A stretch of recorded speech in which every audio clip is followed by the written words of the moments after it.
113 वर्ष पूरे हो गए और इस 113 वर्ष पूरे होने के उपलक्ष्य में मुंबई और देश दुनिया में जितने भी प्रवासी बिहारी हैं उन सभी को बहुत बहुत हार्दिक बधाई और शुभकामनाएं। इसके साथ ही मैं महाराष्ट्र और मुंबई का हृदय से आभार व्यक्त करता हूं जिसने प्रवासी भाइयों एवं बहनों को अपने सपनों को साकार करने का अवसर प्रदान किया, इसका सशक्त मंच प्रदान किया।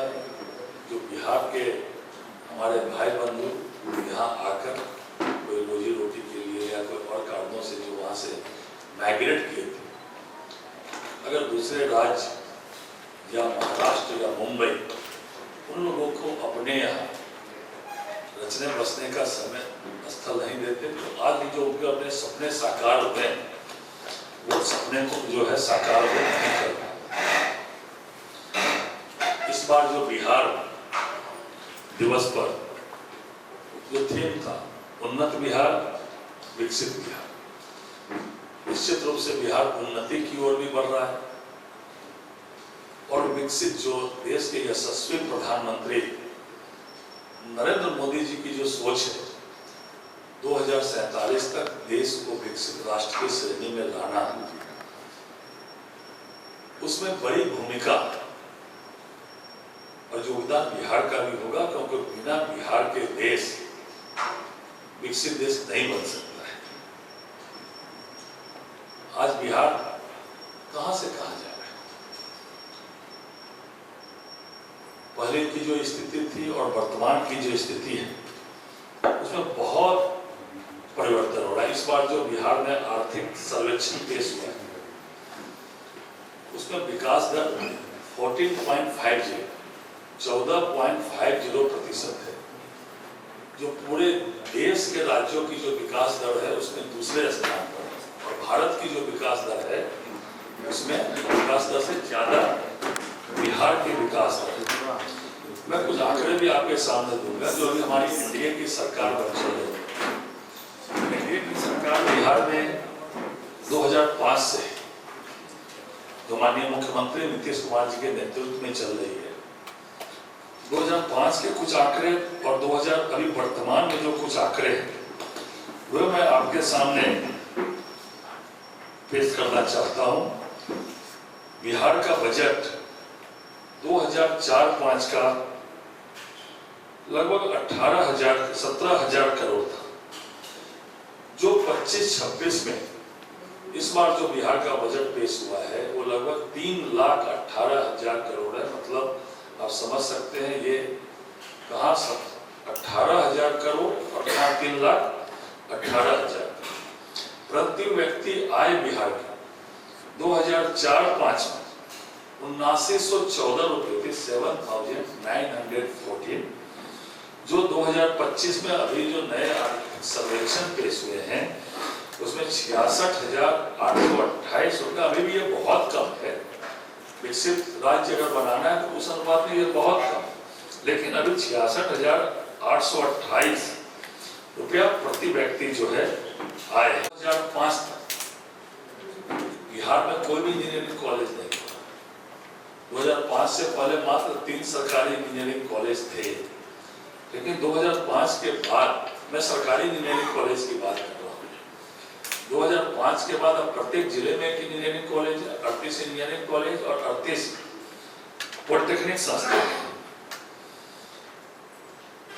विश्व का सबसे बड़ा सरकारी अस्पताल बिहार में बना है, जो 5462 करोड़ बेड का है और 5400 करोड़ की लागत से उसका प्रथम चरण का कार्य पूरा भी हो गया। पीएमसीएच के कैंपस में वो अस्पताल बन रहा है। विश्व का सबसे बड़ा सरकारी अस्पताल वो है। और इस बार जो भारत सरकार ने आंकड़े पेश किए हैं, सरकारी अस्पतालों में निःशुल्क दवा का वितरण का, इसमें बिहार नंबर 1 पे। आप ध्यान दें, आपको पता होगा कि पूर्व में यहाँ अधिकांश मुझे लगता है कि हिंदी भाषी क्षेत्र के एक पत्रकार है, कुछ यहाँ के भी, तो 2005 से पहले तो दवा सरकारी अस्पताल में मरीज सबसे ज्यादा निःशुल्क दवा सरकारी अस्पतालों में वितरण में ये भारत सरकार का आंकड़ा है, नंबर 1 बिहार है। 2005 से पहले 5 मेडिकल कॉलेज हुआ करते थे बिहार में, सरकारी मेडिकल कॉलेज। अभी 21 मेडिकल कॉलेज बिहार में प्रारंभ है और 23 निर्माणाधीन है। और बिहार में शंकर नेत्रालय ऐसे विश्वस्तरीय वहाँ जो है विधायक हूँ, और वहाँ आदरणीय प्रधानमंत्री जी ने इंटरनेशनल एयरपोर्ट दरभंगा को भी विकसित करने के लिए पिछले दिनों उन्होंने शिलान्यास किया था और बिरता में बन रहा है। ग्रीनफील्ड एयरपोर्ट जो बजट में घोषित हुआ है वो भागलपुर में बन रहा है। पूर्णिया में भी एयर कनेक्टिविटी प्रारंभ होने के लिए काम प्रारंभ है। मतलब कई एयरपोर्ट कनेक्टिविटी जो है बिहार में चल रही है। बिहार में 8 राष्ट्रीय स्तर के एजुकेशन संस्थान है, चाहे वो IIT हो, NIT हो, IIM हो, ऐसे जो है पूसा को राष्ट्रीय कृषि यूनिवर्सिटी को नेशनल, ऐसे बहुत सारे काम है जो बिहार में चल रहे हैं।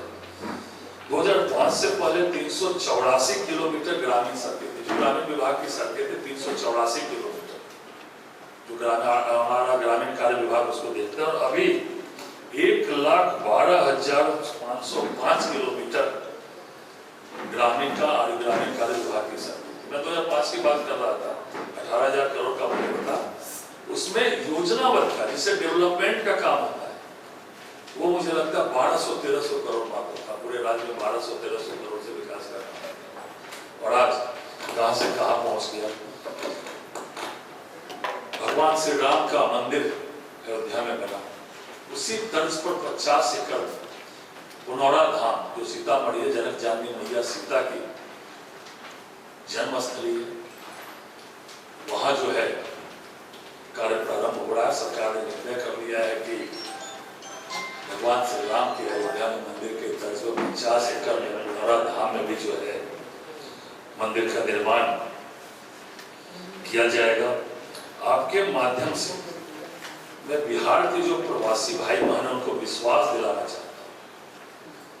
आप यहाँ आए, पूरे समय में आए, अपने रोजी रोजगार के लिए आए, और 2005 से पहले जो स्थिति थी,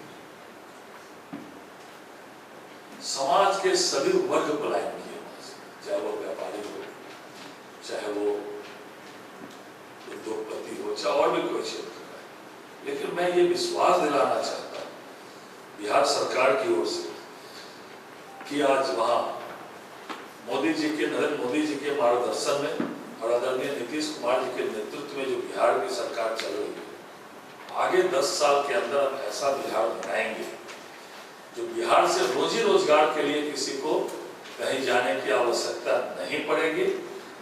ऐसा बिहार बनेगा कि दूसरे राज्य के लोग बिहार आएंगे, लेकिन बिहार से रोजी रोजगार के लिए किसी भी हालत में जाने की आवश्यकता नहीं पड़ेगी। ऐसा जो है बिहार बनाने का संकल्प नरेंद्र मोदी जी के मार्गदर्शन में और माननीय मुख्यमंत्री जी के नेतृत्व में जो NDA की सरकार चल रही है। तो और भी बहुत सारा डाटा है, मैंने आपको दिया भी है, और भी बहुत कुछ डाटा है, लेकिन लगभग बात यही है कि बिहार के 113वें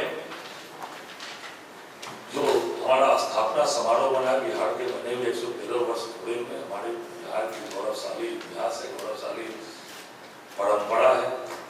हमारे लोकतंत्र की जननी बिहार रही है। आदरणीय महात्मा गांधी, राष्ट्रपिता महात्मा गांधी की कर्मस्थली बिहार रही है। जनक जानकी मैया सीता की आराध्य भूमि हमारी मिथिला है। तो निश्चित रूप से आने वाले समय में, और पीछे NDA की सरकार ने जो काम किया, अब बिहार कई मामलों में देश को राह दिखा रहा है। मैंने उदाहरण दिया, चाहे वह GDP रेशियो, चाहे वह अन्य मामले में हो। आज बिहार में महिलाएं सशक्त, आज लगभग मैं आपसे बात करूं, हजारों की संख्या, लगभग 2 लाख के आसपास जनप्रतिनिधि है। उस उसमें लगभग 40% महिलाएं जनप्रतिनिधि हैं, चाहे वो महापौर हो, चाहे वो जिला परिषद अध्यक्ष हो, चाहे वो प्रमुख हो, चाहे वो मुखिया हो, चाहे वार्ड मेंबर हो। आज हजारों की संख्या में महिलाएं शासन सत्ता में डायरेक्ट भागीदार है और विकास में भागीदार और सत्ता शासन का संचालन कर रही है। आज महिला आज हमारे देश में सबसे ज्यादा पुलिस में पदाधिकारी से लेकर जवान तक देश में सबसे ज्यादा महिलाएं जो है आज बिहार के कानून व्यवस्था संभाल रही है। वो संख्या पूरे देश में सबसे ज्यादा बिहार में। तो इसीलिए आज 72 जगह पूरे देश में बिहार के बाहर स्थापना दिवस समारोह बन रहा है। कल स्थापना दिवस का कल भी और आज भी। जैसे महाराष्ट्र में 8 स्थानों पर मुंबई सबर्वन, मुंबई नगर, नागपुर, पुणे, ठाणे, राजकोट, नासिक और राजकोट,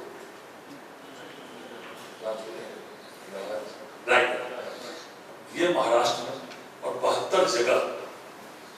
तो मैं आप लोग के माध्यम से ये भी अपने प्रवासी भाइयों को कहना चाहता हूँ, आपकी जन्मभूमि बिहार या बहुतों की जन्मभूमि और कर्मभूमि महाराष्ट्र, तो बहुतों की जन्मभूमि भी महाराष्ट्र होगी, मुंबई होगी, और बहुतों की कर्मभूमि भी महाराष्ट्र होगी। लेकिन आप यहाँ बिहार की संस्कृति से जुड़े हुए हैं, चाहे वो छठ पूजा के माध्यम से हो, चाहे खान पान के माध्यम से या संस्कृति के माध्यम से, और बिहार से आपका नाता रिश्ता बड़ा हुआ है। तो आपका योगदान बिहार के विकास में भी रहना चाहिए। अगर आपकी यहाँ कर्मभूमि जन्मभूमि भी है और जन्मभूमि बिहार है और कर्मभूमि यहाँ है, और जाते आते भी अपने रिश्ते नाते के लिए वो बिहार जाते रहते हैं, तो मैं उन लोग से भी आह्वान करना चाहता हूँ कि बिहार के विकास में भी आपका योगदान होना चाहिए और बिहार से नाता रिश्ता मत खोलिए। बिहार भी आप बराबर आइए जाइए। आप यहाँ बिहार की संस्कृति से रचे बसे हैं, लेकिन बिहार आके भी बिहार की संस्कृति से रचे बसे। बस इसीलिए बिहार के इस स्थापना समारोह में आप लोगों के माध्यम से भी और आप लोगों को भी बहुत बहुत बधाई और शुभकामना। बिहार विकसित बने, बिहार और तेजी से विकास हो। एक डाटा और मैं देना चाहता हूँ, शिक्षा में पूरे बिहार में 2005 के पहले +2 जो इंटर स्तरीय सरकारी विद्यालय थे लगभग 350 के आसपास, तो आज प्रत्येक पंचायत में बिहार में इंटर स्तरीय सरकारी विद्यालय +2 तक। पता नहीं मुझे महाराष्ट्र में है कि नहीं सरकारी +2 हर पंचायत में, लेकिन बिहार में लगभग 9000 से ऊपर +2 सरकारी विद्यालय। तो चलिए, आप लोग से मिलने की इच्छा थी। मैं एक बार पुनः महाराष्ट्र का हृदय से आभार प्रकट करना चाहता हूँ। महाराष्ट्र के भाइयों और बहनों का हृदय से आभार प्रकट करना चाहता हूँ कि हमारे बिहार के प्रवासी भाइयों के सपनों को साकार करने के लिए, तो रचाने बसाने का जो आपने काम किया है, उसके लिए भी मैं बहुत आपके प्रति आभार प्रकट करना चाहता हूँ। अगर आप लोग का कोई प्रश्न है तो आप ले सकते हैं। सरोज साहब, एक सवाल बनता है, बहुत अच्छी बात कही है आपने कि आने वाले 10 साल बाद बिहार से कोई शायद रोजगार के लिए दूसरे राज्य में नहीं जाएगा। तो ऐसे कौन कौन से प्रोजेक्ट आने वाले हैं जिसके कारण रोजगार बढ़ने वाला है, और क्या ऐसा भी वक्त आएगा कि जो मुंबई दिल्ली जैसे शहरों में हमारे बिहारी प्रवासी बसे हैं वो लौट के फिर से बिहार जाना चाहिए? आज मैंने बताया बिहार की विकास दर देश से ज्यादा है, और पूरे देश में जो राज्यों की विकास दर है आर्थिक सर्वेक्षण के आधार पर, उसमें बिहार दूसरे नंबर। आज एयरपोर्ट कनेक्टिविटी, आज सड़कों का मामला, आज एक्सप्रेस हाईवे जो आप महाराष्ट्र में देख रहे हो, आप लोग बिहार से अगर जुड़े हुए हैं तो इन 20 सालों में जो बिहार का परिवर्तन हुआ है और अभी जो प्रोजेक्ट चल रहे हैं, अभी केवल मैं मिथिला की बात करता हूँ आपको, औरंगाबाद से दरभंगा एक्सप्रेस हाईवे, पहला एक्सप्रेस हाईवे बिहार का है, और ऐसे ऐसे कई हाईवे, वहां बड़े बड़े हाईवे बन गए, जिसके कारण एक तो रोजी रोजगार नौकरी बढ़ रही है, लोगों की आर्थिक समृद्धि बढ़ रही है, लोगों का रोजगार का साधन बड़ी संख्या में सृजन हो रहा है। वहां से लोगों माइग्रेट क्यों किए? रोजी रोजगार का साधन कम था। तो आज बहुत बड़ी संख्या में वहाँ उद्योग भी लग रहे हैं। आज सरकार ने मुख्यमंत्री युवा उद्यमी योजना, मुख्यमंत्री महिला उद्यमी योजना, मुख्यमंत्री SC ST उद्यमी योजना, मुख्यमंत्री अति पिछड़ा उद्यमी योजना के माध्यम से 10 लाख तक के छोटे उद्योग को सीधे सैंक्शन कर रहा है। इसमें हजारों की संख्या में दिया जाता है और उसमें 50% मतलब अगर 10 लाख का प्रोजेक्ट पास हो रहा है आपका घरेलू उद्योग, तो 5 लाख तक की सब्सिडी है। अब बाकी 5 लाख तक में 1% ब्याज। ऐसे बहुत सारी योजनाएं बिहार में चल। तो डायरेक्ट क्रेडिट कार्ड के माध्यम से सरकार आपको पढ़ने के लिए लोन दे रही है, लेकिन अगर आप पढ़ लिख कर लोन चुकाने की स्थिति में नहीं है तो लोग सरकार उस पर भी विचार कर रही है कि उस लोन को वेव करें। तो आज बिहार सभी क्षेत्रों में आगे बढ़ रहा है, चाहे वो आधारभूत संरचना हो, चाहे शिक्षा का माध्यम हो, चाहे उद्योग का माध्यम हो, सभी माध्यमों में जो है बिहार आगे बढ़ रहा है। और ये हम नहीं बोल रहे, ये भारत सरकार का डाटा है या बिहार सरकार का डाटा है। उस डाटे से प्रमाणित हो रहा है कि आज बड़े रोजगार के साधन बिहार में सृजन हो रहे हैं और हमारे भाई बंधु जो माइग्रेट किए वो रोजगार के कारण नहीं ज्यादा किए। और या 2005 से 15 साल के कार्यकाल में जो लॉ एंड ऑर्डर का मामला था, कानून व्यवस्था का मामला था, उसमें भी बहुत लोगों ने अपनी संपत्ति बेच के जो है आए। लेकिन अब वो कानून व्यवस्था में अब ये कोई नहीं कर सकता बिहार में कि अपराध और अपराधी को सत्ता का संरक्षण प्राप्त है, ऐसा नहीं। भले आप निश्चित करने में कोई अतिशयोक्ति नहीं, लेकिन आज ऐसा कोई नहीं कर सकता। आज कानून व्यवस्था का बात या सभी क्षेत्रों में बिहार अग्रणी भूमिका है, इसलिए मैं बता रहा हूं। और एक बात बहुत अच्छी कही आपने सर, राम मंदिर के तर्ज पर सीता मैया का मंदिर अब बिहार में बनने जा रहा है, तो क्या लागत होगी और आपको क्या लगता है इससे बिहार का टूरिज्म कितना बढ़ेगा और कौन कौन से स्पोर्ट जो टूरिज्म होता है कहीं ना कहीं बहुत बड़ा रोल निभाता है किसी भी स्टेट के रेवेन्यू को बढ़ाने में, इसके लिए आप लोग क्या कर रहे हैं? मैंने आपको बोला आज हमारा नालंदा का जो विश्वविद्यालय था वो लगभग खंड हो गया था, कोई जाते नहीं। आज फिर से अपने पुराने रूप में लौट गया। आज आप राजगीर जाइए, मैं आपको कह सकता हूँ राजगीर आप लोग अगर नहीं गए होंगे पिछले 15-20 साल में, तो आज जाइए, आपको वो जो टूरिस्ट डेस्टिनेशन मिलेगा, आपको लगेगा नहीं कि वो पुराने वाले बिहार में है। और जितने हमारे पौराणिक स्थल थे उन सभी स्थलों को सरकार डेवलप कर रही है। टूरिस्ट अभी जो टूरिज्म का जो आंकड़ा आया था बिहार का, वो आंकड़ा अभी मेरे पास नहीं है, लेकिन अभी जो आर्थिक सर्वेक्षण में आंकड़ा आया था वो देश के किसी भी टूरिज्म से जो टूरिस्ट की जो आवाजाही है उसमें सबसे ज्यादा बिहार में अभी जो है पर्यटक आ रहा है। आप लोगों का आंकड़ा होगा, संयोग से बनेगी, मैं आपको दे दूंगा। आ रहा जहाँ तक जनक जानने मैया सीतामढ़ी में, तो उसमें सरकार ने बनाने का निर्णय ले लिया। 50 एकड़ जमीन जो है उसके लिए 50 एकड़ के, बाकी जैसे जैसे उसका आगे बढ़ेगा आप लोग के माध्यम से हम लोग बताएंगे। लेकिन निर्णय हो गया है कि वहाँ सीता मैया के पुनौरा धाम में जो है उस तर्ज पर जो बड़ा मंदिर जो है का निर्माण करना चाहिए। सर, बिहार तरक्की कर रही है। बिहार एक ऐसा राज्य है जहां सबसे ज़्यादा लोग पलायन करते हैं रोजगार के लिए, लेकिन अब तरक्की कर रही है, ऐसी अच्छी न्यूज़ भी आ रही है। लेकिन एक और इस न्यूज़ आ रही है कि बिहार में स्वास्थ्य की समस्या है, 49% डॉक्टरों की कमी है। अगर आप उसे बता सके क्या सच है? मैंने पहले बताया आपको कि बिहार में ये भारत सरकार का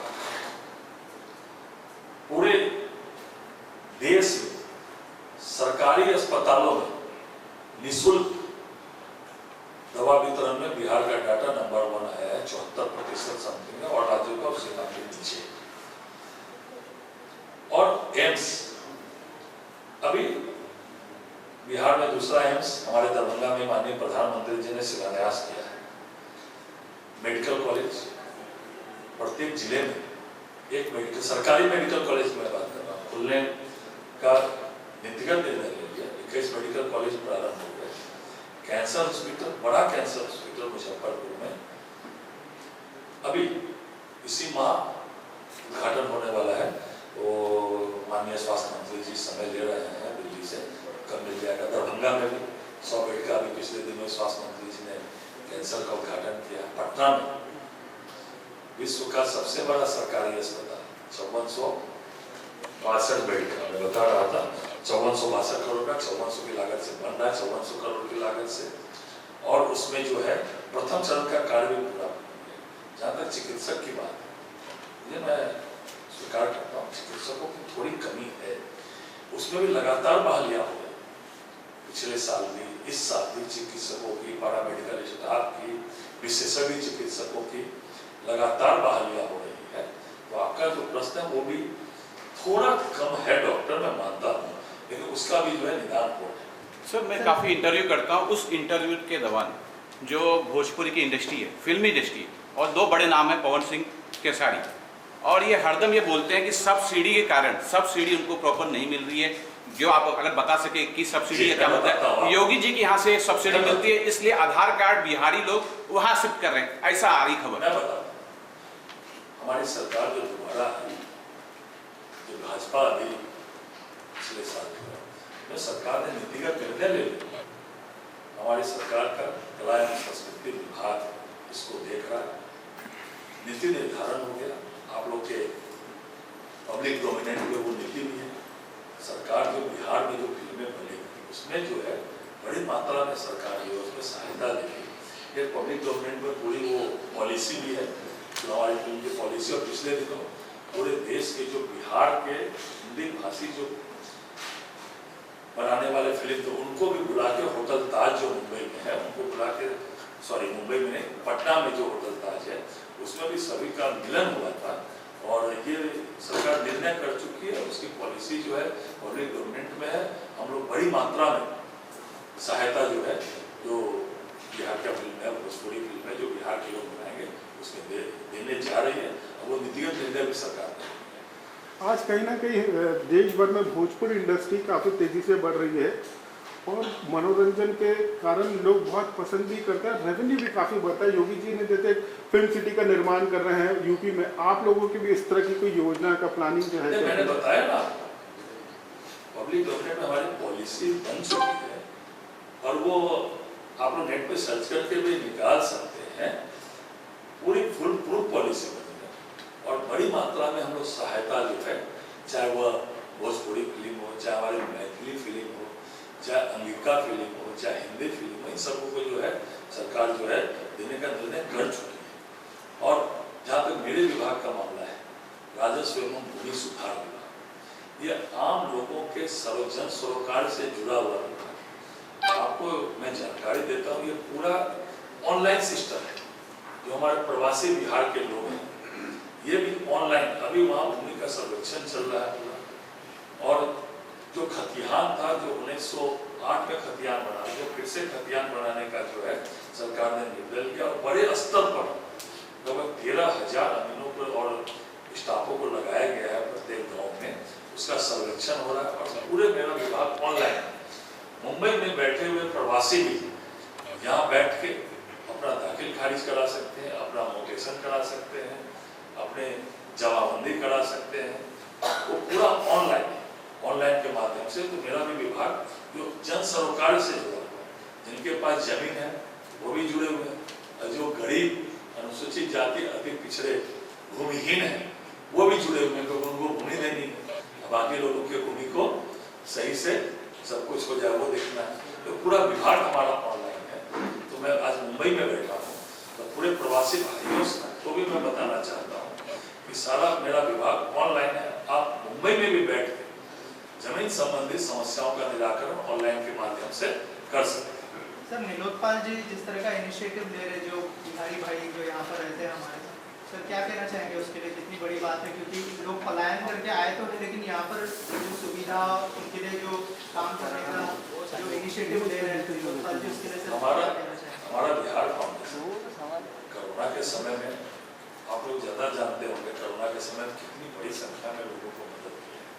और जो बिहार के प्रवासी यहाँ है, वो लोग अपने अपने माध्यम से भी यहाँ जो बिहार के लोग हैं उनकी भी मदद करते हैं। तो यह सक्षम है, अगर किन्हीं को कोई समस्या है सरकार तो करती है। इसलिए मैंने पहले ही महाराष्ट्र और महाराष्ट्र के लोगों के प्रति कृतज्ञता ज्ञापित की, धन्यवाद ज्ञापन कि उन्होंने यहाँ रचाया बसाया। और जो बिहार के लोग हैं, लोकपाल जी हैं या बाकी लोग हैं, वो लोग भी यहाँ बिहार के लोगों की मदद करते हैं। कहीं भी है तो निश्चित रूप से अपना थोड़ा मिट्टी का प्रेम तो जगता ही है। तो आज लोकपाल जी कार्यक्रम ऑर्गेनाइज करता है, जो हम लोगों का जो 72 स्थानों पर पूरे देश में ये कार्यक्रम हो रहा है, उसमें बिहार सबड़ बनकर ये इंचार्ज लोकपाल करते हैं, इसलिए तो इनको प्रभारी बनाया गया। सर इसके अलावा स्पोर्ट्स को लेके आजकल हमारा देश बहुत आगे जा रहा है, तो सर स्पोर्ट्स को लेकर भी लोग जो है दिल्ली बिहार में अंतर्राष्ट्रीय स्टेडियम राजगीर में अभी एशियन हॉकी वहाँ फिर से एशियन हॉकी इस बार भी जो है एशियन हॉकी भी है। और बिहार जो खिलाड़ी राष्ट्रीय स्तर के में कम्पीट करते हैं, चाहे वो एशियन गेम हो, चाहे ओलंपिक गेम हो, चाहे कुछ मानक है उस मानक में कम्पीट करते हैं, सीधे सरकार उनको सरकारी नौकरी देती है, फर्स्ट क्लास से लेके और थर्ड क्लास में जिस ग्रुप में वो कम्पीट करते हैं सीधा सरकारी नौकरी खिलाड़ियों को मिलती है। और खेल का तो बढ़ावा हो ही रहा है, माननीय प्रधानमंत्री नरेंद्र मोदी जी जब से आए तब से, और माननीय मुख्यमंत्री जी के नेतृत्व में बिहार चल रहा है। खेल और खिलाड़ियों को बढ़ावा देने की हमारी नीति भी है और इसके कारण कई स्टेडियम और भी बन रहे हैं। रवि इंटरनेशनल स्टेडियम बना, एशियन हॉकी पहले कहाँ भी अभी तो एशियन हॉकी हुआ, फिर इस वर्ष भी एशियन हॉकी बिहार में ही हुआ। सर बिहार के बहुत सारे लोग मुंबई में हैं और यहाँ की लोगों की जो एक बड़ी समस्या है वो रोजगार करते हैं और ज़्यादा करके उनके साथ एक दुर्व्यवहार होता है, उनको एक ऐसे शब्दों का प्रयोग होता है जो अच्छा नहीं है और मारपीट तो होती है, ये आप भी जान रहे होंगे। ऐसी समस्या से कैसे निजात पाया जाए? नहीं, ऐसा नहीं है। महाराष्ट्र में एनडीए की सरकार है और बहुत अच्छे तरीके से वो हमारे प्रवासी भाइयों और बहनों का ध्यान रखते हैं, वो भी मिलजुल के सब लोग रहते हैं। अभी कोई ऐसी कोई घटना घट जाती है वो तो सभी जगह घटती है, बिहार में भी कोई कानून व्यवस्था तो मतलब कहीं भी घटनाएं घट जाती है। तो उसी तरह इसको आप प्रवासी के रूप में जोड़ के मत देखिए, इसको कोई बिहार के लोगों के साथ ऐसा हो रहा है इस रूप में इसको मत देखिए, इसको ये देखिए कि ठीक है घटनाएं कुछ कुछ घट जाती है, सरकार तुरंत उस पर कार्रवाई भी करती है। तो इसको प्रवासी के रूप में इस घटनाओं को न देखकर, विशेषकर बिहार के लोगों के साथ ऐसा हो रहा है ऐसा नहीं है, तो सामान्य कारण से बराबर घटनाएं पूरी घटती है, तो उसमें हो सकता है इसको प्रवासी के रूप में ऐसा नहीं है। यहाँ भी एनडीए की सरकार है और बहुत अच्छा आदरणीय देवेंद्र जी के नेतृत्व में काम चल रहा है। सर एक